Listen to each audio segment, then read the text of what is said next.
এই মধ্যরাতের বিপ্লবী মিছিল থেকে সালাম জানাচ্ছি। আসসালামু আলাইকুম ওয়া রাহমাতুল্লাহ। ঘুমন্ত অবস্থা থেকে যখনই আপনারা শুনেছিলেন যে বাংলাদেশে অতন্ত্র প্রহরী আমাদের দুইজন অগ্রপ্রতীক এই প্রজন্মের সৈনিক হাসনাত ও সাজিদ ভাইয়ের উপর খুনিরা ট্রাক দিয়ে যখন তাদেরকে হত্যার উদ্দেশ্যে ট্রাক চাপা দিয়ে হত্যা করার জন্য চেষ্টা করেছিল, তাৎক্ষণিক একটি মিছিলের ডাক শুনে আপনারা সবাই সম্মিলিতভাবে মত পোষণ করার কারণে আজকের এই মিছিল আমরা আয়োজন করেছি।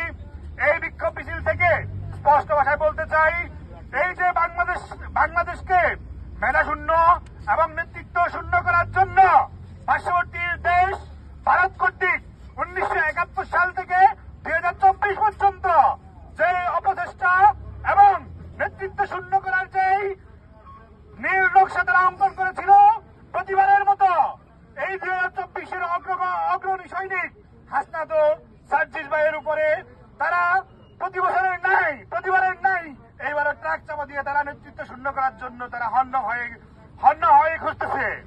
আমরা আমাদের আজকের এই বিক্ষোভ মিছিল থেকে স্পষ্ট ভাষায় বলতে চাই, আমরা প্রত্যেকেই এক একজন হাসনাত ও সাজিদের ভূমিকা পালন করে আমরা আমাদের মধ্য থেকে একটা অংশ শহীদ এবং একটা অংশ গাজী হয়ে গাজীরাও শহীদ হওয়ার জন্য অতন্ত্র প্রহরীর ন্যায় রাস্তায় স্বাধীনতা সার্বভৌমত্ব রক্ষার জন্য সর্বদা প্রস্তুত রয়েছি।